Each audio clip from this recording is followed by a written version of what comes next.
Getting a bite. Getting a bite. Oh. Oh. Uh-oh, got a little channel. Come here.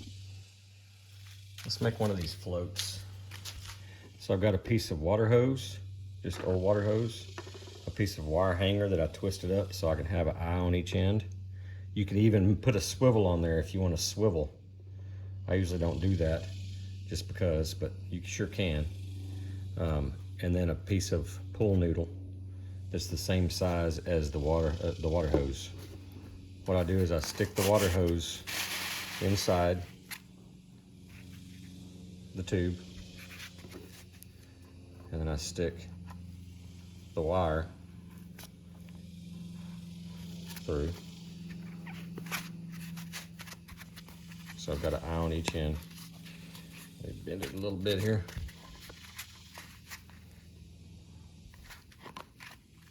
So you got an eye on each end, and I've got some foam, just window door foam. All right, I put a piece of wood down so I don't get any of this foam on my cutting board. I just slowly fill that up.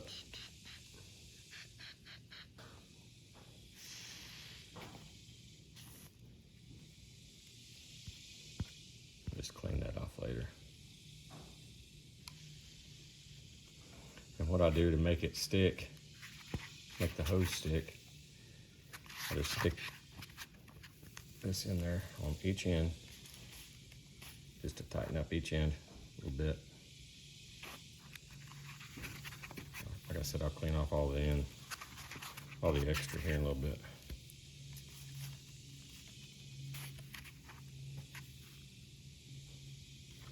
That's really all there is to it. All right, so here's how I use it. I either put it on a swivel and tie the other end,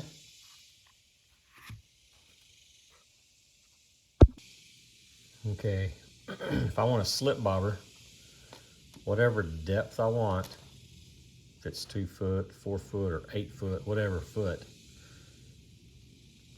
I just tie a loop on the main line at whatever depth I want. I tie the knot, I put a bead on the main line, I put a swivel on the bottom rung of the float. Let you take a look at that.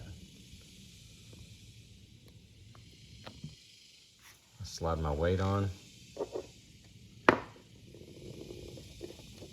and then I have my hook down at the bottom. And I'll show you how simple this rig is. You're throwing that, and up the line you have a stop. So when it hits the water, the weight and the hook starts sliding down. It gets to the stop, and that's where it floats. Anyway, these scissors. That's where it floats, whatever depth you want. And you don't have to make the loop that big, but that's the way I do it. All right, let's get a couple of these floats out. A couple of floats, and a couple of bottom rigs. Got a little bit of wind. We're right here on a river channel. In between me and that big tree right there, it gets down into about 12 foot of water. And I'm in 9 foot right now. So it doesn't drop off a lot, but it drops off a little bit, about 3 or 4 foot. Getting a bite, getting a bite. Oh, oh, uh-oh, got a little channel. Come here, big boy. Yeah, those floats work.